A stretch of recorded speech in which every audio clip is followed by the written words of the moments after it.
ये स्टोरी है, ये केस है फ्रैंक गस्ट का। एक ऐसा व्यक्ति जिसने इतने अजीब से इतने घटिया कारनामे किए कि उसको राइन रन रिपर के नाम से जाना गया, क्योंकि उसके जो क्राइम्स थे वो जैक द रिपर से मिलते जुलते थे। लेकिन गस्ट के अपने कुछ ऐसे काले कारनामे थे जो कि जैक द रिपर से भी अलग थे, क्योंकि उसके लिए यानी गस्ट के लिए मर्डर एक क्लाइमैक्स नहीं होता था, बल्कि वो शुरुआत होती थी।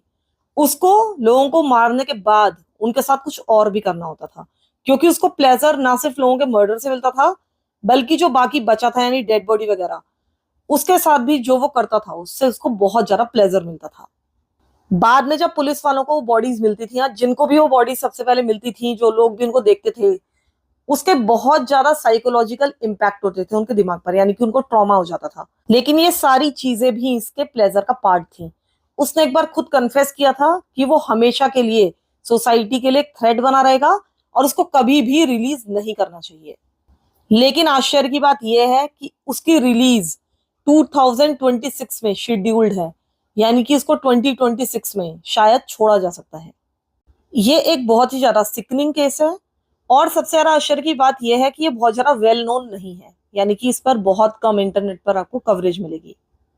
ये एक ऐसा व्यक्ति था जिसको ये सोचकर बहुत ज्यादा खुशी होती थी, बहुत ज्यादा मजा आता था कि जब विक्टिम्स की लाशें लोगों को मिलेंगी तो वो उसके बारे में क्या सोचेंगे। इतना ज्यादा मजा तो उसको लोगों को मारने में भी नहीं आता था जितना ये सोच कर आता था। फ्रैंक गस्ट का जन्म हुआ था 24 मई 1969 के दिन, और ये पैदा हुआ था अल्बरहाउजन जर्मनी में।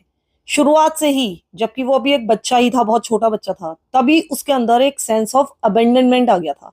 उसके जो पिता थे वो एक अल्कोहलिक थे, बहुत ज्यादा शराब पीते थे। और जब फ्रैंक पैदा हुआ था तो उसको देखने हॉस्पिटल 3 दिनों तक नहीं आए थे।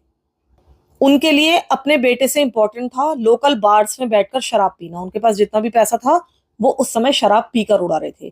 3 दिनों बाद वो उसको देखने हॉस्पिटल पहुंचे थे। इधर 3 महीने का जब फ्रैंक हुआ, तब जो उसकी मदर थी डैगमा, उसने अपने पति के खिलाफ डिवोर्स का केस डाल दिया।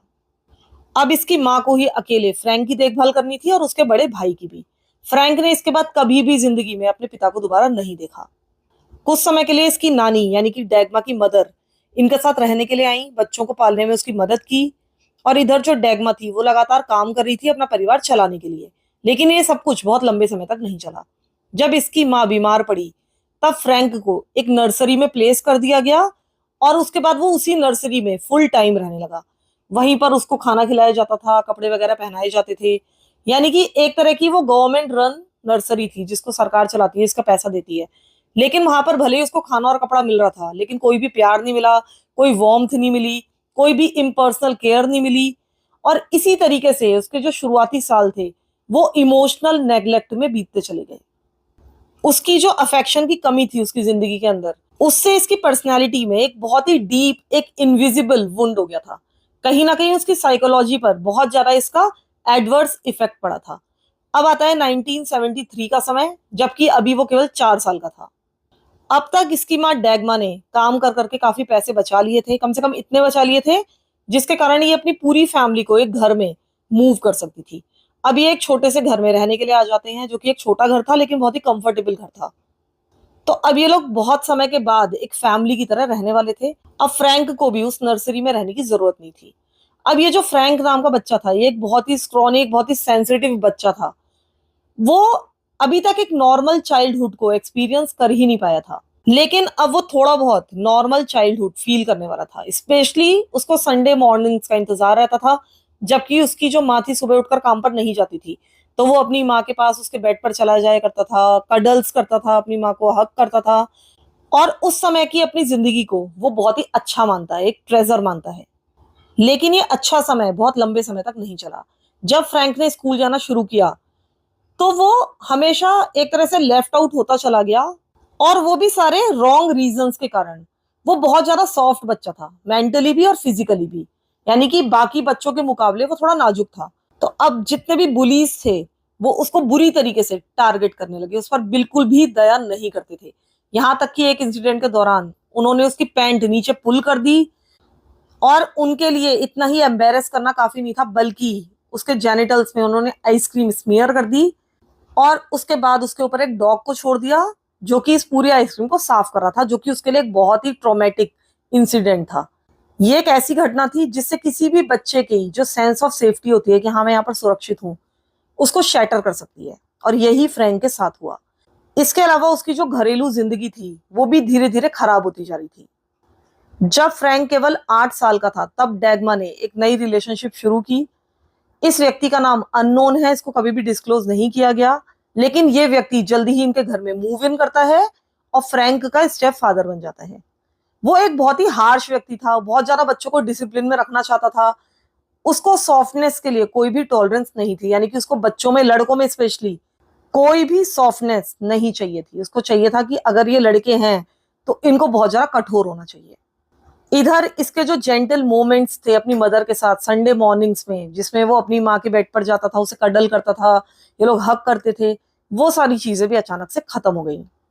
एक और बड़ी घटना हुई और वो ये थी कि इसकी नानी यानी इसकी ग्रैंड मदर और उसका बड़ा भाई इस घर से मूव आउट कर जाते हैं। यानी कि इसका बड़ा भाई अपनी नानी के घर रहने के लिए चला जाता है और इधर जो फ्रैंक था वो अकेले इस घर में रह जाता है अपनी माँ के साथ और अपने कोल्ड और कंट्रोलिंग स्टेप फादर के साथ। अब यहाँ से इसकी जो इमोशनल हेल्थ थी और ज्यादा खराब होने लगती है। यहाँ तक कि फ्रैंक बिस्तर गीला करने लगता है, जो कि एक बहुत ही क्लासिक एग्जाम्पल है। अगर किसी बच्चे को हेल्प की जरूरत हो वो इस तरह का बिहेव करता है, स्पेशली अगर वो पहले ऐसा ना कर रहा हो और अचानक से अगर वो बिस्तर गीला करना शुरू करता है तो कहीं ना कहीं उसकी मेंटल हेल्थ प्रॉब्लम है, इससे पता चलता है। लेकिन उसको कोई भी कंफर्ट नहीं मिलता, उसको कोई भी प्यार नहीं मिलता अपने माँ बाप की तरफ से। उसको रिडिक्यूल मिलता है, उसका अपमान किया जाता है, पनिशमेंट मिलता है कि तुम अपना बिस्तर गीला क्यों कर रहे हो, इस तरह की हरकतें क्यों कर रहे हो।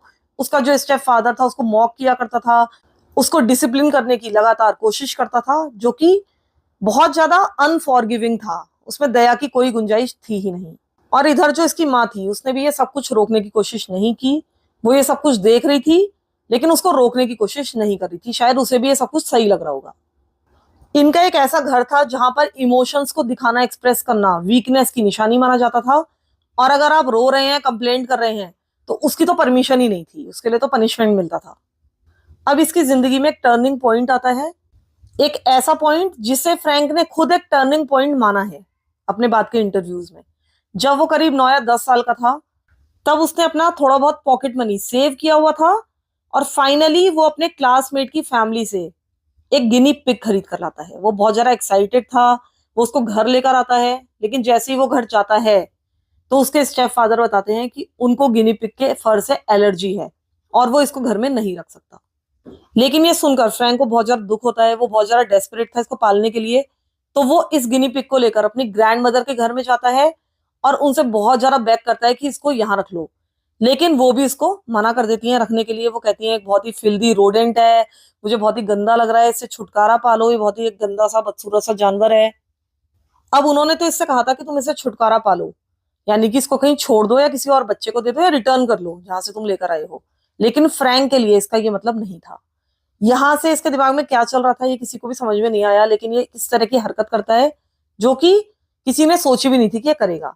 वो इस एनिमल को यानी कि गिनी पिग को बाहर लेकर जाता है, उसको बांध देता है और उसके बाद पास में पड़ा हुआ एक बड़ा सा पत्थर उठाता है और इतनी जोर से उस छोटे से चूहे जैसे जानवर के ऊपर मारता है कि उसकी आंतें फटकर उसके शरीर से बाहर आ जाती हैं।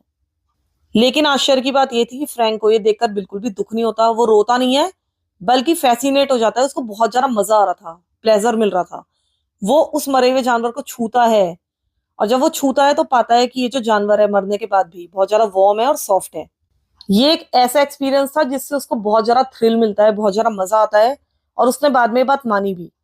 उसने कहा कि मुझे जो फीलिंग उस समय मिली उसको छूकर, वो मैं बयान नहीं कर सकता। स्पेशली जब मैं उसके एब्डोमेन के अंदर गया, उसकी कैविटी को देखा, मुझे बहुत ही ज्यादा अच्छा लगा। किसी भी बच्चे के लिए एक हॉरिफिक इंसिडेंट हो सकता है, लेकिन ऐसा फ्रैंक के लिए नहीं था। एक तरह से ये उसकी अवेकनिंग थी। उस दिन से वो पूरी तरह से बदल चुका था। उसको डेथ को लेकर बहुत ज्यादा फैसिनेशन हो गया था। डेथ और उससे जुड़ी हुई सारी की सारी चीजें उसको बहुत ज्यादा एक्साइट करती थी। अब उसको एक ऐसी फीलिंग मिल चुकी थी जिसको अब रोक कर रखना उसके कंट्रोल में नहीं था। अब उसने नेबर्स के यार्ड में से रैबिट्स को चुराना शुरू कर दिया। वो चुपचाप उनके गार्डन्स में घुसकर चुपचाप उनके रैबिट्स को चुरा लिया करता था। फटाफट शुरुआत में वो फटाफट उनको मार दिया करता था, उनके कई बार गर्दन तोड़ दिया करता था हाथ से ही। या फिर कई बार हाथ से उनका गला घोंट देता था। उसके बाद कई बार मतलब बिना किसी औजार के अपने हाथों से ही वो उनका पेट फाड़ देता था। और सबसे ज्यादा पसंद था उनकी इंटेस्टाइन्स यानी कि आंतों को देखना, जिसके लिए वो क्रेव करता था। लेकिन अब धीरे धीरे उसने पाया कि डेथ उसके लिए शायद प्लेजर नहीं है, उसको उसके बाद जो होता है उसमें ज्यादा मजा आता है। अब वो कई बार इन रैबिट्स को जिंदा ही फाड़ने लगा, काटने लगा। जो पेन वो इन जानवरों को दे रहा था, उससे उसको एक सेंस ऑफ सेटिस्फेक्शन मिलता था, उसको बहुत ज्यादा मजा आता था।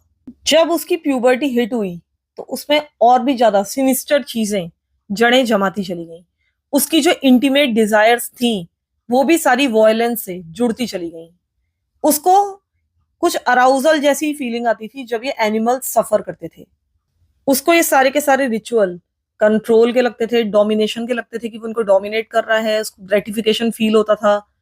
और धीरे धीरे उसने ये जो सारी चीजें थी, जो भी इन जानवरों के अंदर से खून निकलता था, इंटेस्टाइन्स वगैरह निकलती थी, उनको बकेट्स में इकट्ठा करना शुरू कर दिया। और कई बार नहाते हुए वो इन सारी चीजों को अपने बाथ टब में डाल लिया करता था और उन सबके साथ खेलते हुए अपने आप को प्लेजर करता था। लेकिन अब उसकी फैंटेसीज और ज्यादा डार्क होती जा रही थी। रैबिट्स को मारना, उनको टॉर्चर करना ही अब उसके लिए काफी नहीं था। उसने बाद में बताया भी कि अपनी इमेजिनेशन में ही उसने दर्जनों घोड़ों को मार डाला था। वो इमेजिन करता था कि किस तरीके से इन घोड़ों की वो हत्या करेगा, किस तरह से वायलेंट होगा उनके साथ, क्या क्या उनके साथ करेगा उन्हें टॉर्चर करने के लिए। इधर जो घर में उसकी जिंदगी थी वो अनबियरेबल होती जा रही थी। वो बहुत ज्यादा आइसोलेटेड, बहुत ज्यादा अकेला फील करता था। इमोशनली उसके लिए कोई भी अवेलेबल नहीं था, यहाँ तक कि उसकी माँ भी नहीं। हालांकि फ्रैंक कभी कभी अपनी नानी के घर जाया करता था। इसकी नानी का जो घर था वो बहुत ज्यादा दूर नहीं था, इसके घर से थोड़ी ही दूर था। लेकिन कई बार जब इमोशनली इसको जरूरत होती थी अपनी नानी की, तो नानी भी कई बार अपने घर में मौजूद नहीं होती थी। तो अब फ्रैंक ने एक दूसरे नेबर के घर में जाना शुरू कर दिया, जो कि एक बूढ़े व्यक्ति थे और बहुत ज्यादा काइंड नजर आते थे देखने में। लेकिन सच ये था कि ये जो आदमी था ये लड़कों का शोषण किया करता था। जब उसने फ्रैंक को देखा और पाया कि ये इतना ज्यादा अकेला है, इतना ज्यादा वनरेबल है, तो उसको फ्रैंक में अपॉर्चुनिटी नजर आई। अगले कुछ हफ्तों के दौरान उसने फ्रैंक को धीरे धीरे ग्रूम करना शुरू कर दिया, अपना ट्रस्ट उसके ऊपर जमाना शुरू कर दिया। और उसके बाद धीरे धीरे उसको अब्यूज करना शुरू कर दिया था। और ये अब्यूज बढ़ता ही चला जा रहा था समय के साथ साथ। लेकिन ये जो अब्यूज था धीरे धीरे अब ये व्यक्ति अकेला नहीं कर रहा था, बल्कि उसने कुछ और बूढ़े लोगों को भी या फिर एज्ड लोगों को भी वहां पर बुलाना शुरू कर दिया था। तो अब मल्टीपल एडल्ट्स इस व्यक्ति के घर में इकट्ठा हो जाते थे, फ्रैंक को बुला लिया करते थे और एक एक करके ये फ्रैंक को अब्यूज करते थे, अपनी अपनी बारी लगाते थे अब्यूज करने के लिए। फ्रैंक को इससे ऑब्वियसली बहुत ज्यादा ट्रॉमा होता था, ये चीजें बिल्कुल पसंद नहीं आती थी। लेकिन उसने कभी भी किसी से भी इसके बारे में बात नहीं की, किसी से भी शिकायत नहीं की, और किसी भी फैमिली मेंबर को शक नहीं हुआ कि इस घर के अंदर क्या कांड चल रहा है। और मैं आपको बता दूं कि अभी तक फ्रैंक की एज 15 ईयर्स भी नहीं थी, वो उससे भी छोटा था। लेकिन 15 तक होते होते फ्रैंक ने अब बहुत कुछ बर्दाश्त कर लिया था। उसको बहुत ज्यादा नेग्लेक्टेड फील होता था, अनवांटेड फील होता था। फाइनली उसने डिसाइड किया और वो एक यूथ शेल्टर में रहने के लिए चला गया। उसने शेल्टर के लोगों से जाकर कहा कि मुझे यहाँ पर रहना है और मैं अपने घर में अब और ज्यादा नहीं रह सकता। अब ये जो शेल्टर के लोग थे उन्होंने उसकी माँ से कांटेक्ट किया कि आपका बेटा इस तरह से यहाँ पर आया है, इस तरह की बातें कर रहा है। लेकिन उसकी माँ का रिस्पॉन्स पूरी तरह से कोल्ड था। उन्होंने कहा अगर आपके शेल्टर में कोई ट्रैवलर आता है तो आपको उसको मना नहीं करना चाहिए, यानी कि उससे उनको कोई फर्क ही नहीं पड़ा कि उनका बेटा किस तरह की परिस्थितियों में इधर उधर भटक रहा है। तो एक तरह से फ्रैंक को कास्ट आउट कर दिया गया था उस घर से। अब इस शेल्टर में उसको पूरी तरह की आजादी थी। वो एक ओपन फैसिलिटी थी, वहां पर कोई भी आ सकता था, रह सकता था, जितने दिन भी रहना था, फिर वहां से कभी भी चाहे जा सकता था। और इसका फ्रैंक ने फुल एडवांटेज उठाया। वो इस शेल्टर से कई कई दिनों के लिए गायब हो जाया करता था और उससे कोई भी क्वेश्चन पूछने वाला नहीं था। लेकिन एक वेलफेयर ऑफिसर ने, जो बीच बीच में शेल्टर में चेक करने के लिए आते हैं, उन्होंने नोटिस किया कि जो फ्रैंक की हाइजीन है वो बहुत ही ज्यादा खराब है। ना तो वो नहाता है, ना अपने दांतों में ब्रश करता है। इसके अलावा वही फटे पुराने कपड़े हर दिन पहने रहता है, उनको धोता भी नहीं है। उसके बाल कभी भी वो काटता नहीं था, हमेशा बिखरे बिखरे रहते थे। उसकी बॉडी से बहुत ज्यादा बदबू आती थी और साफ साफ पता चल रहा था कि पूरी तरह से वो अबेंडनमेंट का शिकार है। फिर इसी दौरान वो कब्रिस्तान जैसी जगहों पर भी जाना शुरू कर देता है। वहां पर उसको बहुत ज्यादा पीसफुल फील होता था, यहाँ तक कि वो कई बार वहां पर सो भी जाता था अगर बहुत ज्यादा ठंड ना हो। और जब वो करीब 15 साल का था, उसी समय जो उसकी डेथ के प्रति ऑब्सेशन थी वो और ज्यादा बढ़ती चली गई। उसने एक दिन एक मोर्ग में चुपचाप घुसने की कोशिश की और उसमें वो कामयाब भी रहा। मोर्ग यानी कि मुर्दा घर, जहां पर हॉस्पिटल में सारी की सारी लाशों को रखा जाता है। तो वो मोर्ग के अंदर घुस जाता है। वहां पर जो कॉर्पसेस की स्मेल आ रही थी, जो दवाइयों की बदबू होती है और लाशों के सड़ने की थोड़ी बहुत बदबू वहां पर मौजूद होती है, वो सब वहां पर आ रही थी और उसको वो इंजॉय कर रहा था। और यहां तक कि उसने बाद में ये भी कहा, you can not find that scent in any perfume shop. यानी कि वो इतनी अच्छी खुशबू थी जो आपको किसी भी परफ्यूम शॉप में नहीं मिलेगी। जब वो उस मोर्ग में घुसा तो वो जल्दी जल्दी लाशों को चेक करने लगा, यहां तक कि उसने लाशों के पेटों को चाकू लेकर खोल दिया, एक तरह से फाड़ दिया और उनके इंटरनल ऑर्गन्स को टच करने लगा। और उसी दौरान वो मास्टरबीट भी कर रहा था। और ऐसा ही वो एनिमल्स के साथ भी करता था। जब भी वो उनके इंटरनल ऑर्गन वगैरह टच करता था उनको मारने के बाद, उस समय वो मास्टरबीट भी कर रहा होता था। और उसी समय उसको ऐसा महसूस हुआ कि अगर ये जो लाशें हैं बहुत ही खराब अवस्था में मिले तो शायद मुझे और ज्यादा अच्छा लगेगा। जो भी मेरे विक्टिम्स को देखेगा, इन लाशों को देखेगा, अगर मैं इनकी दुर्दशा करूंगा तो मुझे बहुत ही और भी अच्छा लगेगा। ये सोचकर, मतलब सोचकर ही उसे बहुत अच्छा लग रहा था। तो उसने उनमें से एक बॉडी चुनी, उसको म्यूटिलेट किया, उसका सिर अलग कर दिया और उसके बाद मोर्ग के अंदर ही मौजूद एक बेंच में उस बॉडी को बिठा दिया। और साथ ही उसका जो हेड था उसको एंट्रेंस का जो गेट था, यानी कि जो मेन गेट था, उसके बगल में सजा दिया। और उसके बाद वही हुआ जो वो चाहता था। अगले दिन जब वहां पर अंडरटेकर आया, मतलब वो बहुत ही सुबह सुबह वहां पर पहुंचा था, तो जब उसने ये सब कुछ देखा कि वहां पर एक सिर रखा हुआ है, अंदर एक बॉडी रखी हुई है, बॉडी के साथ चीर फाड़ की गई है डिफरेंट बॉडीज के साथ, तो वो हॉरिफाइड रह गया। उसको बहुत ही ज्यादा सदमा लगा और यही ये व्यक्ति चाहता था कि ऐसा ही हो। और उस समय मैं आपको एक बार फिर से याद दिला दूं कि फ्रैंक केवल 15 ईयर्स ओल्ड था। इधर वो लगातार जो फैंटेसाइज कर रहा था कि उसको घोड़ों को मारना है, स्पेशली कम से कम एक घोड़े को तो मारना ही है, वो उसके दिमाग से कभी निकला ही नहीं।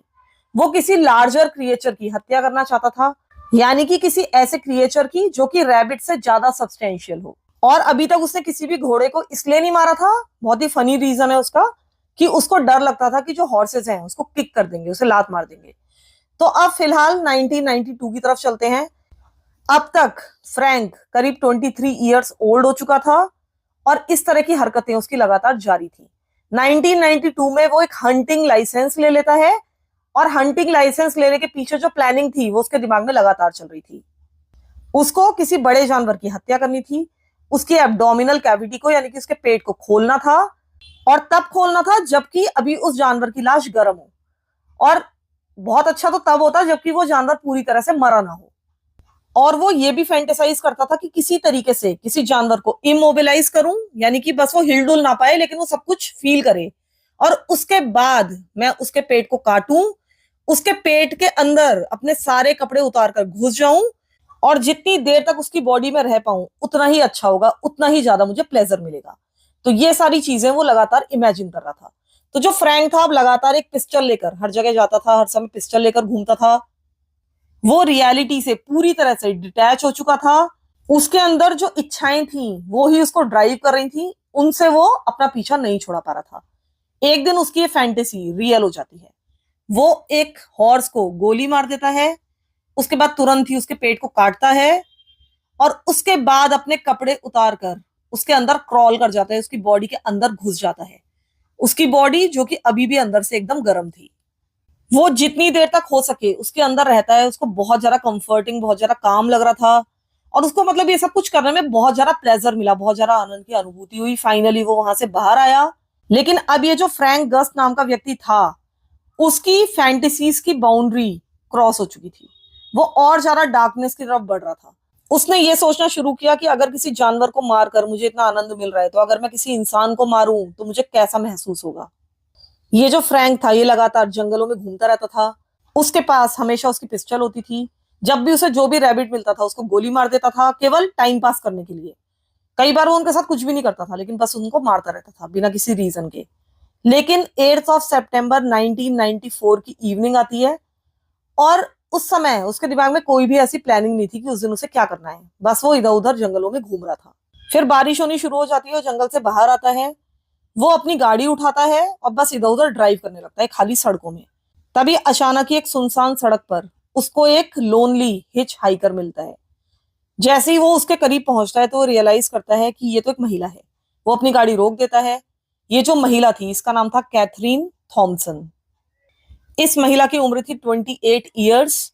वो एक साउथ अफ्रीकन थी और जल्द ही उसको हॉलैंड लौटना था जहां पर वो फिलहाल रहती थी। जब फ्रैंक ने उसके पास गाड़ी रोकी तो इस महिला ने उससे पूछा नहीं, कैथरीन ने पूछा कि क्या तुम जिस डायरेक्शन में जा रहे हो थोड़ा सा आगे मुझे भी छोड़ दोगे? तो फ्रैंक स्माइल करता है और एग्री करता है। उसके बाद वो गाड़ी में बैठ जाती है। ये लोग बातचीत करना शुरू कर देते हैं और सारी बातचीत बहुत ज्यादा प्लेजेंट थी। यहाँ तक कि एक दूसरे के साथ वो जोक भी क्रैक कर रहे थे, मजाक कर रहे थे। उनका मूड बहुत ज्यादा लाइट था। लेकिन फ्रैंक की स्माइल के पीछे बहुत सारे डार्क थॉट्स चल रहे थे। वो अपने दिमाग में यही सोच रहा था अंदर ही अंदर कि किसी ने भी इसको मेरी गाड़ी में बैठते नहीं देखा है। इसके अलावा मेरे पास एक गन भी है और मेरे पास सब कुछ है जो मैं चाहता हूँ। क्या मुझे अभी वो काम करना चाहिए जो मैं सोच रहा हूँ? और शायद उसने अपना मन बना लिया था। उसने ये कन्वर्सेशन करनी जारी रखी, लेकिन इसी दौरान वो गाड़ी को एक रिमोट फॉरेस्टेड एरिया में अंदर से अंदर ले जाता जा रहा था। इस बीच कैथरीन को कोई भी शक नहीं हुआ।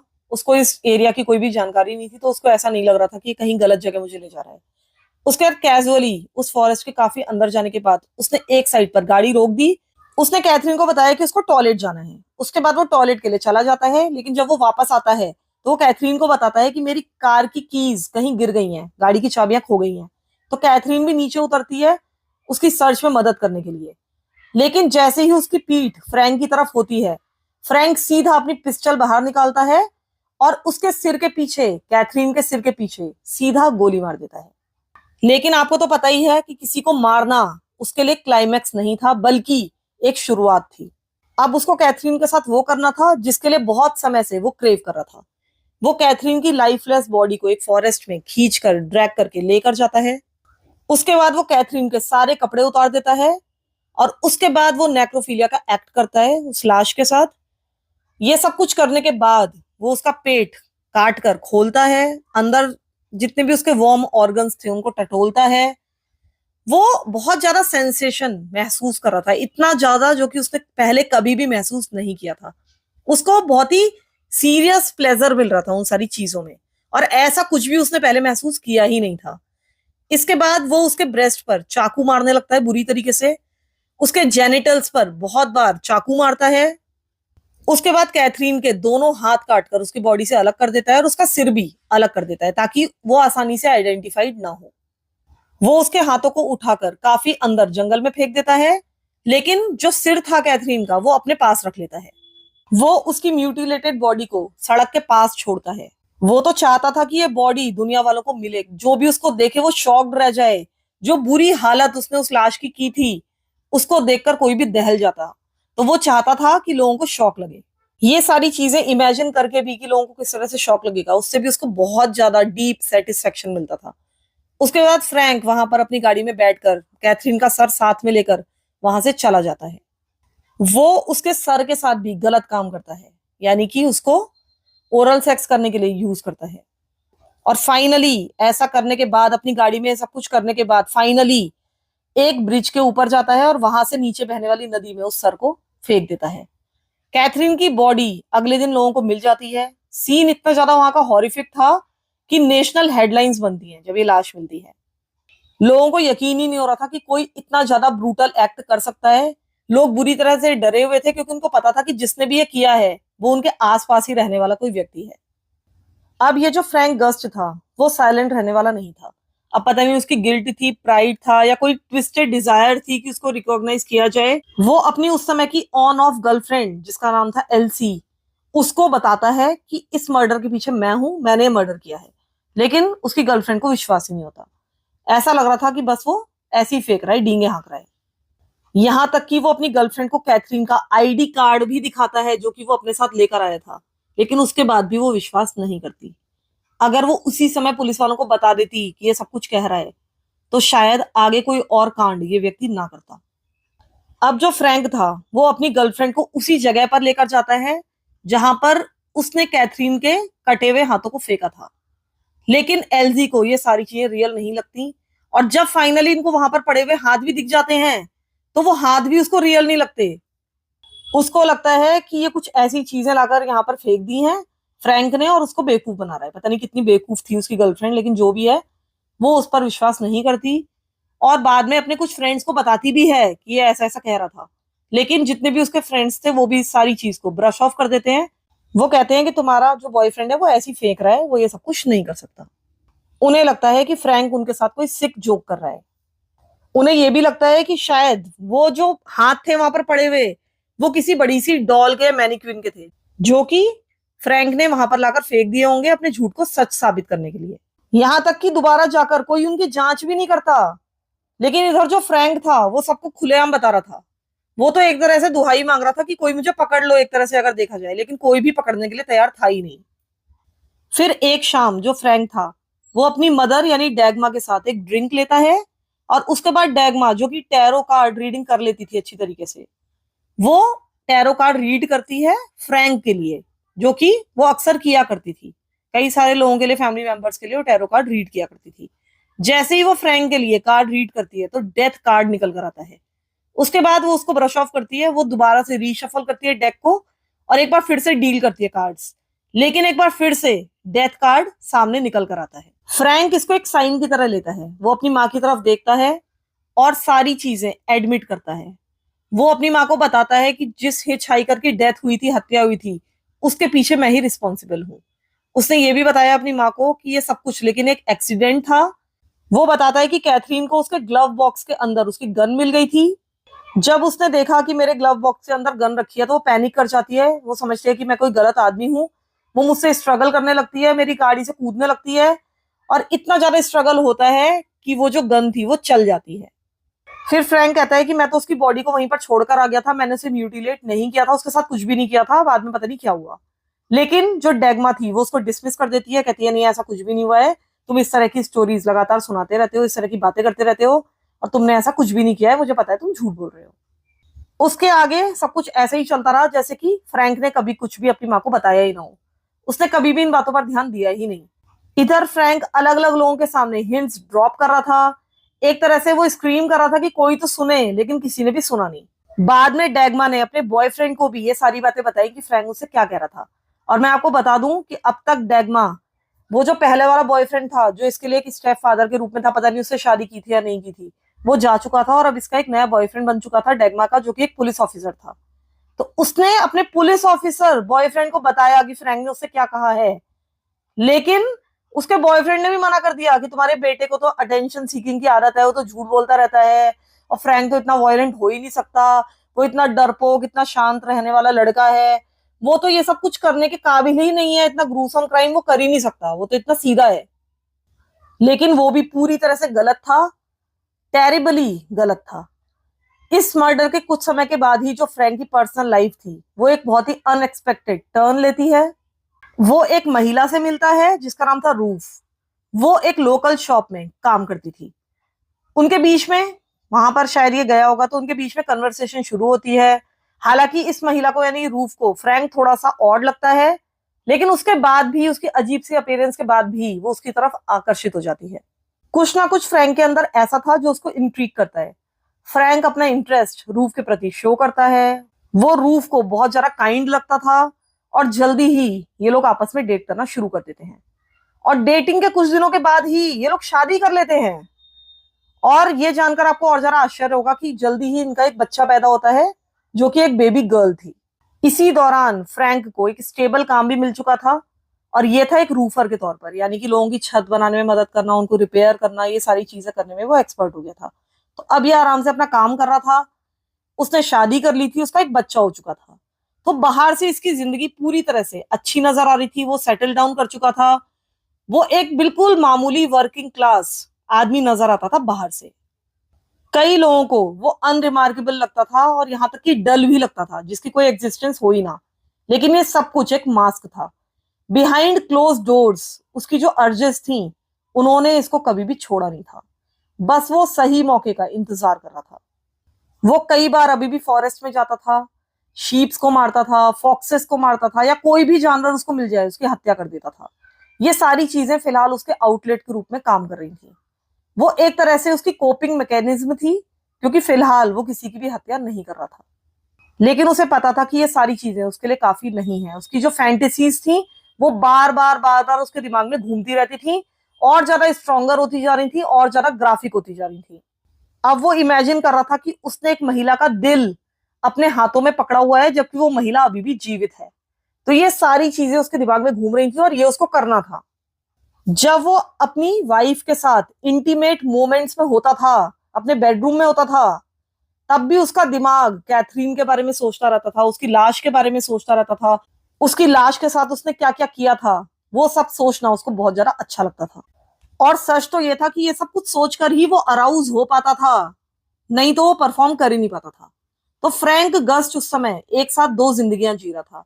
एक तो बिल्कुल डोमेस्टिक जिंदगी थी, और दूसरी जो उसकी जिंदगी थी बहुत ज्यादा डार्क थी, बहुत ज्यादा मॉन्स्ट्रस थी, लेकिन पर्दे के पीछे छुपी हुई थी। एक शाम फ्रैंक अपनी गाड़ी लेकर ड्राइव के लिए निकलता है, जो कि वो अक्सर किया करता था। वो पूरी तरह से एमलेस था, रेस्टलेस था, और उसकी कोई भी क्लियर डेस्टिनेशन नहीं थी। लेकिन इस रात कुछ अलग होने वाला था। उस रात वो एक रेड लाइट डिस्ट्रिक्ट में जाता है, और वहां पर उसको मिलती है 30 इयर्स ओल्ड साइवेना डाइगमर। वो एक स्ट्रीट वर्कर थी, यानी कि हम कह सकते हैं प्रोस्टिट्यूट थी। तो वो इसकी गाड़ी में आकर बैठ जाती है। उसको बिल्कुल नहीं पता था कि कौन सा हॉरर उसका इंतजार कर रहा है। अब जो फ्रैंक था वो गाड़ी को एक बिल्कुल ही सुनसान एरिया में लेकर जाता है, उसी टाउन के आउटस्कर्ट्स में लेकर जाता है, और वहीं पर जाकर ये लोग आपस में संबंध बनाते हैं। लेकिन ये जो लड़की थी वो पूरी तरह से नशे में धुत थी। जब ये उसको गाड़ी में बिठाता है, इसके साथ संबंध बनाता है, उस पूरे दौरान वो लगभग सोई हुई थी। अब फ्रैंक ने सोच लिया था कि उसको क्या करना है। वो अपनी गन उठाता है, अपनी राइट हैंड में पकड़ता है। वो जानबूझकर जोर जोर से खांसता है, ताकि गन के कॉक करने की आवाज, यानी लोड करने की आवाज सुनाई ना दे, उसकी खांसी में दब जाए। उसके बाद वो सीधा उस लड़की के सर के पीछे गन को रखता है, और उसके सिर में गोली मार देता है। उस गोली की आवाज से इसके खुद के कान भी पूरी तरह से सुन्न हो जाते हैं। पूरी जगह ब्लड ही ब्लड फैल जाता है, उसकी पूरी गाड़ी में फ्रैंक के पूरे कपड़े रंग जाते हैं। लेकिन ये देखकर फ्रैंक को बहुत ही काम, बहुत ही अच्छा महसूस होता है। अब उसको वो करना था जिसके लिए वो बहुत समय से फैंटेसाइज कर रहा था। ये तुरंत ही उसकी बॉडी को नीचे रखकर ओपन करता है, उसके स्टमक को खोलता है, उसके सारे इंटरनल ऑर्गन्स एक एक करके बाहर निकालता है। और इसी दौरान वो लगातार मास्टरबेट भी कर रहा था। ये करने में उसको इतना मजा आ रहा था, ये सब कुछ इंटरनल ऑर्गन्स निकालने में, कि वो अराउज हो चुका था। उसके बाद वो ब्लड की वार्मथ को महसूस करता है। उसके बाद वो सीधा पहुंचता है उसके हार्ट के पास। वो उसके हार्ट को निकालता है, और अपने दोनों हाथों में पकड़ लेता है, और उसके बाद दोनों हाथों से उस दिल को उसकी बॉडी के ऊपर, काफी ऊपर तक उठा लेता है। और यही चीज उसकी इमेजिनेशन में बहुत समय से चल रही थी, यही उसको करना था। उसने वो तो कर लिया था जिसको वो बहुत समय से फैंटेसाइज कर रहा था, लेकिन अभी चीजें यहाँ पर खत्म नहीं हुई थी। कैथरीन के साथ वो कुछ ऐसा करने वाला था जैसा कि उसने अपनी पहली विक्टिम कैथरीन के साथ किया था, ताकि जब इसके रिमेन्स मिले तो हर कोई हॉरिफाइड रह जाए। अगले दिन सड़क के किनारे से इसकी बॉडी मिल जाती है। इसकी चेस्ट कैविटी पूरी तरह से काट काट कर ओपन की गई थी। उसकी बाहें पूरी तरह से काट कर उसके शरीर से अलग कर दी गई थी, लेकिन उसकी बॉडी के बगल में ही सजा कर रखी गई थी। उसका जो हार्ट था वो उसके जेनिटल एरिया, यानी कि उसके प्राइवेट पार्ट के ऊपर रखा गया था। स्पेशली उसको वहां पर प्लेस किया गया था, और उसके हार्ट का कुछ हिस्सा उसके प्राइवेट पार्ट के अंदर घुसाया गया था। और इसका सिर भी काटकर अलग कर दिया गया था, और उसने इसका सर जब रिवर में फेंका तो उसके साथ भी वही किया, उसी तरह का गंदा काम किया जो कि उसने कैथरीन के सिर के साथ किया था, और उसके बाद उसको रिवर में फेंक दिया था। अब इन दोनों ही मर्डर्स में इतनी ज्यादा सिमिलैरिटीज थी कि जो इन्वेस्टिगेटर्स थे वो तुरंत ही समझ गए थे कि दोनों ही केसेस आपस में लिंक्ड हैं। लेकिन कोई भी विटनेसेस मौजूद नहीं थे, कोई भी सॉलिड लीड्स नहीं थी। लेकिन लोगों को पता था कि किलर उनके आसपास ही कहीं मौजूद है। पब्लिक में बहुत ज्यादा डर फैल चुका था कि ये दोबारा कभी भी अटैक कर सकता है, लेकिन ये भी होप कर रहे थे कि वो कोई ना कोई मिस्टेक करेगा। इधर जो फ्रैंक गस्ट था वो अपने अगले हमले के बारे में सोच रहा था। उसकी जो न्यू फैसिनेशन थी वो अब ये थी कि किसी औरत को वो तब बम से उड़ा देगा जबकि अभी वो जिंदा होगी, वो होश में होगी। इस चीज को बहुत ज्यादा वो सीरियसली ले रहा था, और उसने अपने इस प्लान को एक्शन में बदलना शुरू भी कर दिया था। उसने एक एक्सप्लोजिव बनाया, एक बम बनाया, जो कि उसकी विक्टिम के शरीर के अंदर वो घुसा पाए। जब उसने अपना प्रोटोटाइप बना लिया तो उसने एक शीप खरीदा, एक भेड़ खरीदी। वो उसको एक जंगल में लेकर गया। उसने दो छोटे छोटे एक्सप्लोसिव जो उसने बनाए थे वो एक कॉन्डोम के अंदर रखे, और उसको एनिमल के रेक्टम के अंदर डाल दिया। उसके बाद वो डेटोनेट करने के लिए पूरी तरह से तैयार था। वो ये सब कुछ करते हुए शीप से लगातार बातचीत कर रहा था, उससे बातें कर रहा था, लेकिन उसने बाद में बताया कि उस समय वो उसके लिए एक एनिमल नहीं था, बल्कि उसको ऐसा लग रहा था जैसे वो किसी महिला से बात कर रहा है। और यहां तक कि उसको महिला दिख भी रही थी, इतना ज्यादा वो अपने इमेजिनेशंस में डूब चुका था। इसके बाद वो पेड़ों के पीछे जाकर कवर लेता है, काफी दूर पहुंच जाता है और उसके बाद वहां से इस डिवाइस को डेटोनेट करता है। उस शीप के परखच्चे उड़ जाते हैं और ये देखकर फ्रैंक को बहुत ज्यादा खुशी होती है। लेकिन अब फ्रैंक के मन में एक नई चीज आ चुकी थी। अब उसको केवल मारना नहीं था, बल्कि उसको अपने विक्टिम को टॉर्चर भी करना था। जितने लंबे समय तक वो उनको पीड़ा पहुंचा सके उतना उसको अच्छा लगने वाला था। अब उसने टूल्स की लिस्ट बनानी शुरू कर दी कि उसको क्या क्या खरीदना है अपने नए प्रोजेक्ट में, अपने नेक्स्ट प्रोजेक्ट में यूज करने के लिए। उसने अपनी सारी चीजें अपने कंप्यूटर में अच्छे से ऑर्गेनाइज करके लिस्ट बनाई, जैसे कि duck tape, cable ties, blades, handcuffs, gloves, box cutters और यहां तक की स्पून्स। जो ये स्पून्स थी, जो चम्मचें होने वाली थी स्टील की, उनको एक तरफ से वो घिसने वाला था, एकदम शार्प कर देने वाला था। और इनसे वो अपने नेक्स्ट विक्टिम की आंखें निकालने वाला था स्पून की मदद से। और ये वो तब करने वाला था जबकि उसका विक्टिम अभी जीवित होता। उसके बाद हम चलते हैं 20 जून 1998 की तरफ।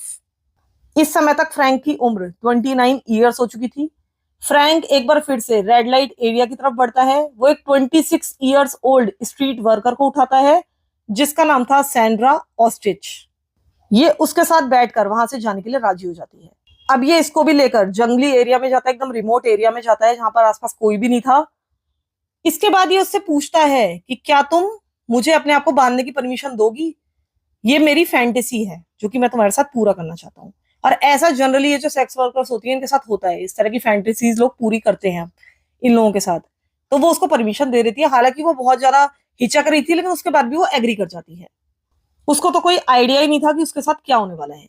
तो फ्रैंक उसके हाथ पैर बुरी तरीके से बांधता है और कार के अलग अलग कोनों में अटैच कर देता है ताकि वो बिल्कुल भी हिल ना पाए। अब ये कंप्लेंट भी करती है कि ये जो स्ट्रैप्स हैं बहुत ज्यादा टाइट हैं, लेकिन फ्रैंक पूरी तरह से इसको इग्नोर कर देता है और उसके मुंह को भी पूरी तरह से डक्ट टेप लगाकर सील कर देता है। उसके बाद वो उन फंदों को जो कि उसने हाथ पैर में बांधे थे और ज्यादा टाइट कर देता है। और साफ नजर आ रहा था कि ये जो लड़की थी, यानी कि सैंड्रा, वो पेन में थी। उसके चेहरे से ही पता चल रहा था, लेकिन उसको पता नहीं था कि ये तो अभी शुरुआत है। अब वो इस लड़की के साथ संबंध बनाना शुरू करता है। वो इसके कान में अजीब अजीब सी धमकी भरी बातें बोलता जा रहा था कि मैं तुम्हारे साथ ये करूंगा, वो करूंगा। ये बोल रहा था कि मैं तुम्हें काट दूंगा जब तुम जीवित होंगी, उसके बाद तुम्हारा दिल तुम्हारी आंखों के सामने निकाल लूंगा और तुम्हारा दिल तब मेरे हाथों में धड़केगा। वो उसको अलग अलग धमकियां दे रहा था कि मैं तुम्हें टो बार से काट दूंगा, तुम्हारी बॉडी को 2 टुकड़ों में काटूंगा, पता नहीं क्या क्या बकता जा रहा था। और ये जो टॉर्चर था ये कई घंटों तक चलता रहा। वो लगातार अलग अलग हिस्सों पर इस लड़की को काट रहा था, उसको लाइटर से जला रहा था और उसके साथ बहुत ही अजीब अजीब तरीके के टॉर्चर लगातार कर रहा था, जिसके बारे में हमें पूरी जानकारी नहीं है। लेकिन तभी अचानक से कुछ ऐसा हुआ जो पहले कभी नहीं हुआ था। फ्रैंक ये सब कुछ करना बंद कर देता है। शायद उसको थोड़ा बहुत गिल्ट हो रहा था, या हो सकता है उसका कोई अलग ही ट्विस्टेड रीजन हो, लेकिन कुछ ना कुछ रीजन था कि वो रुक जाता है। उसके बाद वो धीरे धीरे सैंड्रा के सारे फंदे खोलता है। वो गन उठाता है और अपने खुद के सिर पे लगाता है और उसके बाद सैंड्रा से कहता है कि तुम इस ट्रिगर को पुल कर दो और मुझे मार डालो। लेकिन जो सैंड्रा थी वो ओवरवेल्म्ड हो चुकी थी, बहुत ज्यादा डरी हुई थी और वो सीधे मना कर देती है ऐसा करने से। वो कहती है कि बस मुझे यहाँ से जाना है, मुझे और कुछ नहीं करना है। तो फ्रैंक उससे कहता है कि ठीक है, तुम यहाँ से जा सकती हो। सैंड्रा को थोड़ी सी तसल्ली होती है। वो गाड़ी से नीचे उतरती है और बाहर की तरफ भागती है, यानी रोड की तरफ भागती है। लेकिन उसी समय फ्रैंक अपनी पिस्टल उठाता है और उसके सिर के पीछे के हिस्से में गोली मार देता है। तुरंत ही सैंड्रा की मौत हो जाती है। लेकिन इस बार जो फ्रैंक ने किया वो पहले कभी नहीं किया था। वो इसकी बॉडी को कुछ भी हार्म नहीं पहुंचाता, जैसा उसने अपनी प्रीवियस विक्टिम्स के साथ किया था। वो केवल उसके हाथों को काट देता है और उसकी बॉडी को वहीं पर छोड़ देता है। ना तो वो उसके स्टमक को कट करता है, कोई म्यूटिलेशन नहीं करता, उसके सिर को नहीं काटता। शायद उसकी फैंटेसी ऑलरेडी पूरी हो चुकी थी, या ये भी हो सकता है कि थोड़े से समय के लिए, 1-2 सेकंड्स के लिए उसको थोड़ा सा गिल्ट महसूस हुआ हो। खैर, जो सैंड्रा के रिमेन्स थे वो अगले दिन मिलते हैं एक रोड के किनारे। जो अथॉरिटीज थी उनको पता था कि ये सारे केसेस आपस में लिंक्ड हैं। लेकिन उनके पास अभी भी कोई भी लीड्स नहीं थी। लेकिन जो ब्रुटैलिटी थी, जो प्रिसीजन था इस क्राइम को करने का, ये जो क्राइम सीन का हॉरर था, ये हाथों को काटना था, ये सब कुछ सेम था। तो ये लोग समझ गए थे कि एक सीरियल किलर उनके आसपास मौजूद है। वो इसको रायन रूल रिपर का नाम देते हैं क्योंकि जैक द रिपर से उसकी बहुत ज्यादा सिमिलैरिटीज थी। उसके बाद आता है 9 अप्रैल 1998 का दिन। फ्रैंक और उसकी वाइफ रूफ रूफ की आंटी के घर में मूव करते हैं, जिनका नाम था जिराल्डीन एन। अपने साथ वो अपनी छोटी सी बेटी को भी लेकर गए थे। और ये सारा का सारा अरेंजमेंट जिराल्डीन ने ही सेट किया था क्योंकि अभी हाल ही में उसका डिवोर्स हुआ था और वो चाहती थी कि उसकी फैमिली कुछ समय के लिए उसके साथ रहे, ताकि उसको थोड़ा सा सेंस हो सपोर्ट का, स्टेबिलिटी का। और इसी कारण से उसने रूफ को, उसके हस्बैंड को और रूफ की बेटी को यहाँ पर आने का इन्विटेशन दिया था। तो खैर जिराल्डीन इन सबको वेलकम करती है। इनका साथ में बहुत ही अच्छा चल रहा था, समय अच्छा बीत रहा था। इधर जो फ्रैंक था उसने ये कह दिया था कि जो तुम्हारा बेसमेंट का हिस्सा है वो मेरा अपना प्राइवेट एरिया रहेगा, यहाँ पर कोई भी मत आना, क्योंकि यहाँ पर मैं अपना कुछ काम करूंगा, अपने कुछ प्रोजेक्ट वगैरह बनाऊंगा। तो एक तरह से उसने इस एरिया को पूरी तरह से ऑफ लिमिट कर दिया था। लेकिन किसी को भी पता नहीं था कि आखिर इतनी सीक्रेसी में वो वहां पर क्या करता है। यहाँ पर वो कुछ सिनिस्टर हरकतें किया करता था। वो कई बार वहां पर एनिमल्स को लाकर उनको टॉर्चर किया करता था, या फिर हो सकता है अपनी फैंटेसीज के बारे में इमेजिन करता हो, इस तरह की चीजें वहां पर किया करता था। अब धीरे धीरे जैसे समय बीतता है तो जिराल्डीन और फ्रैंक आपस में काफी क्लोज होने लगते हैं, एक दूसरे से अपने मन की बातें कहने लगते हैं। वो अपनी इमोशनल स्टोरीज, अपने डिवोर्स के बारे में, अपने इमोशनल पेन के बारे में इसको बताया करती थी। और जब फ्रैंक को ऐसा लगता है कि इससे मेरे ऊपर पूरा भरोसा है, तो मेरी बहुत अच्छी सहेली बन चुकी है, जो भी बन चुकी है, तो वो उसको सब कुछ बता देता है। अपने सारे मर्डर्स को कन्फेस कर लेता है, अपने डार्क पास्ट के बारे में बताता है। लेकिन ये सारी चीजें बताने के बाद ये जो आंट थी रूफ की, ये डिसअपियर हो जाती है। वो मिलती ही नहीं है किसी को, वो गायब हो जाती है। और एक मिसिंग पर्सन इन्वेस्टिगेशन शुरू हो जाती है। इसके लिए ऑब्वियसली फ्रैंक को भी क्वेश्चन किया जाता है, लेकिन कोई भी उसको एक सीरियस सस्पेक्ट के रूप में नहीं लेता, किसी को भी इसके ऊपर कोई शक नहीं था। पुलिस वालों को भी ये लगता है कि डिवोर्स के कारण वो बहुत ज्यादा परेशान थी, तो शायद एक साइकोलॉजिकल ब्रेक लेने के लिए वो घर से निकल गई है, और हो सकता है कि वो कुछ समय के बाद अपने आप ही वापस आ जाएगी। लेकिन कोई भी इमेजिन कर ही नहीं सकता था कि आखिर उसके साथ हुआ क्या था। लेकिन बाद में फ्रैंक ने बता दिया था, जब वो पकड़ा गया था, कि उसने गैलिंडा के साथ क्या किया था। लेकिन उसने ये कहा कि ये उसकी खुद की अपनी विश थी। उसने ही कहा था कि मेरे साथ ये सब कुछ करो क्योंकि मैं अपनी जिंदगी खत्म करना चाहती हूँ, और मैं तो बस उसकी विश की इज्जत कर रहा था। उसने ये भी बताया कि गैलिंडा को मारने के बाद उसने उसकी बॉडी को डिसमेंबर भी किया था, यानी कि उसको बुरी तरीके से म्यूटिलेट किया था, और उसके टुकड़े टुकड़े करके पूरे फॉरेस्ट में इधर उधर उसके टुकड़े फेंक दिए थे। और यही उसकी विश थी, ये गैलिंडा की अपनी विश थी कि उसको नेचर में इस तरीके से मिला दिया जाए, ताकि जानवर उसकी लाश को खा जाए और वो वापस प्रकृति के पास लौट जाए।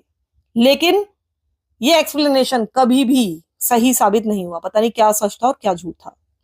लोगों का ये मानना है कि जब इसने गैलिंडा को सब कुछ बताया होगा, तो हो सकता है कि इसने उसको धमकी दी हो या कहा हो कि हमें पुलिस के पास जाना चाहिए, तुम्हें बताना चाहिए, लेकिन उसने रिफ्यूज कर दिया होगा। तो हो सकता है कि उसने इसको धमकी दी हो, या फिर इसको खुद ही डर लग गया हो फ्रैंक को कि पुलिस के पास ना चली जाए, और इस कारण से इसने खुद ही गैलिंडा की हत्या कर दी। लेकिन अब ये ज्यादा समय तक बचने वाला नहीं था, इसकी फेट अब सील हो चुकी थी। अब इसकी जो वाइफ थी यानी रूफ, ये फ्रैंक की माँ से मिलने के लिए जाती है। और जब इसकी माँ को पता चलता है कि ये सब कुछ हो रहा है, तो उनको सारी बातें याद आ जाती हैं जो फ्रैंक ने टैरो कार्ड रीडिंग के दौरान इसको बताई थी, और ये सारी बातें वो अपनी डॉटर इन लॉ को बता देती हैं। और इस बार ये जो फ्रैंक की वाइफ थी, ये कोई भी समय वेस्ट नहीं करती, ये तुरंत ही पुलिस वालों के पास जाती है और सब कुछ रिपोर्ट करती है कि उसके हस्बैंड ने कहाँ कहाँ पर क्या क्या कन्फेस किया है। अब तक वैसे अथॉरिटीज के ऊपर इंटेंस प्रेशर था। लोग कंप्लेंट कर रहे थे कि एक सीरियल किलर इधर उधर घूम रहा है और तुम कुछ कर नहीं रहे हो। ये जो रिपर व्यक्ति था, ये एक मीडिया स्टॉर्म बन चुका था। लगातार औरतें मारी जा रही थी और किलर आराम से घूम रहा था। तो कोई भी लीड अब पुलिस वाले इग्नोर करने वाले नहीं थे। पुलिस वाले सीधा फ्रैंक के घर पहुंचते हैं, एक डीएनए सैंपल की उससे मांग करते हैं, लेकिन वो रिफ्यूज कर देता है क्योंकि वो उसका राइट था। वो सीधा ब्लंटली कहता है, there is no need, I am the man you are looking for. यानी कि वो कन्फेस भी कर लेता है, वो डीएनए सैंपल देने से मना करता है, लेकिन कन्फेस करता है कि मैं ही वो व्यक्ति हूँ, सीरियल किलर हूँ जिसको आप ढूंढ रहे हैं। शायद फ्रैंक गस्ट यही चाहता था कि कोई उसको आकर रोके, इसीलिए वो बार बार अलग लोगों के सामने चीजें बताता था कि मैं ही किलर हूँ। और फाइनली अब उसको रोक लिया गया था। तो उसको अरेस्ट करने के बाद जो इन्वेस्टिगेटर्स थे वो बेसमेंट चेक करते हैं, वहां पर उनको बहुत सारे मर्डर टूल्स मिलते हैं, एक्सप्लोजिव्स मिलते हैं, बहुत सारी ऐसी फैंटेसीज थी जो उसने अपने कंप्यूटर में लिख कर रखी हुई थी, और बहुत सारी और चीजें भी उसके बेसमेंट में मिलती हैं जो कि पूरी तरह से डिस्क्लोज अभी तक नहीं की गई हैं। इसके बाद फ्रैंक गस्ट का ट्रायल अगस्त 2000 में शुरू होता है। उस समय तक वो 31 ईयर्स ओल्ड हो चुका था। वो अपने लिए खुद के लिए डेथ पेनल्टी की मांग करता है। वो कहता है कि मुझे डेथ पेनल्टी मिलनी चाहिए और मुझे कभी भी छोड़ा नहीं जाना चाहिए। लेकिन जो डेथ पेनल्टी थी वो बहुत पहले ही जर्मनी में एबॉलिश हो चुकी थी, खत्म हो चुकी थी। जब उसे कोर्ट के सामने पेश किया गया तो उसने कोई भी रिमोर्स, कोई भी दुख व्यक्त नहीं किया। वो आराम से खुलकर मीडिया से बात कर रहा था, लेकिन उसने एक बात क्लियरली बोल दी थी कि मुझे कभी भी छोड़ा नहीं जाना चाहिए। इसके बाद 21 सितंबर 2000 में फ्रैंक गस्ट को लाइफ इन प्रिजन की सजा सुनाई जाती है। उसके ऊपर 4 मर्डर साबित होते हैं, लेकिन उसको एक कन्वेंशनल प्रिजन में नहीं भेजा जाता। जैसा कि आपने मेरे पिछले केस में भी देखा था, उसको एक साइकियाट्रिक फैसिलिटी में भेजा जाता है ट्रीटमेंट के लिए, लेकिन ये बहुत लंबे समय तक नहीं चलता। कुछ महीनों में ही वो थेरेपी लेने से मना कर देता है। वो कहता है कि मेरे जैसे व्यक्ति को कोई भी ट्रीटमेंट हेल्प नहीं कर सकता और इसीलिए मुझे कभी भी रिलीज नहीं किया जाना चाहिए, क्योंकि मैं कभी भी सुधरने वाला नहीं हूं। उसने साफ साफ कहा, I will kill again, these thoughts they never leave me. यानी कि अभी भी उसके दिमाग में वही ख्याल चलते रहते थे लोगों को मारने के। इसके बाद उसको एक रेगुलर प्रिजन में ट्रांसफर कर दिया जाता है, जहां पर वो आज तक बंद है। इस समय यानी 2026 में वो 57 ईयर्स ओल्ड हो चुका है। एवेंचुअली जो उसकी वाइफ थी वो भी उसको छोड़कर चली जाती है, और कुछ समय के बाद जब इसको सजा मिल चुकी थी, ये अपने हस्बैंड को यानी कि फ्रैंक को एक लेटर लिखती है। वो एक आंसर चाहती थी, बहुत ज्यादा डेस्परेट थी कि आखिर उसके हस्बैंड ने ऐसा किया क्यों। कोई तो अंडरस्टैंडिंग चाहती थी उसके ऐसा करने के पीछे। अब उसके सवालों के जवाब में जो फ्रैंक ने अपनी वाइफ को लेटर में लिखा वो बहुत ज्यादा चिलिंग था। वो एक चिलिंग एक्सप्लेनेशन देता है जो कि एक एग्जाम्पल के रूप में था। वो एग्जाम्पल देता है कि अगर तुम और मैं यानी फ्रैंक और उसकी वाइफ एक शॉप के अंदर जाते हैं और पास में एक प्रीटी महिला आकर खड़ी होती है, मैं उसको देखता हूं, तो बस मैं ये सोचूंगा कि वो प्रीटी है और बात वहीं पर खत्म हो जाएगी। लेकिन अगर वही सिचुएशन होती है, सेम सिचुएशन, जबकि तुम वहां पर मौजूद नहीं हो और मैं उस महिला को देखूंगा, तो जैसे ही मैं उसको देखूंगा मैं बिल्कुल नहीं सोचूंगा कि वो अगली है, प्रीटी है, कैसी है। मेरे दिमाग में जो वर्ड आएगा वो है स्लॉटर, यानी कि इसकी हत्या करो, इसको म्यूटिलेट करो। शुरुआत में फ्रैंक की बेटी को यही बताया गया कि तुम्हारा पिता बहुत ज्यादा बीमार है, इसलिए वो लंबे समय के लिए हॉस्पिटलाइज्ड है। ऐसे करके उसका मन बहलाया गया। लेकिन उसके बाद जब इसकी वाइफ छोड़कर चली गई, इसकी बेटी ने भी इससे कोई मतलब नहीं रखा, इसको भूल चुकी थी। लेकिन फाइनली जो फ्रैंक गस्ट था उसने दोबारा शादी की। वो अपनी न्यू वाइफ से लेटर्स के थ्रू मिला, क्योंकि वहां पर परमिशन है कि जो कैदी हैं वो बाहर रिलेशनशिप रख सकते हैं, लेटर लिख सकते हैं, इंटरनेट यूज कर सकते हैं। तो इन्हीं सब के द्वारा उसको एक नई लड़की मिली जिसने उससे बाद में शादी कर ली। अब जो उसकी ये सजा है वो 2026 में यानी इसी साल खत्म होने वाली है, लेकिन अभी तक कुछ भी पता नहीं चला है कि सजा खत्म हुई या नहीं हुई है, इसकी कोई जानकारी नहीं है।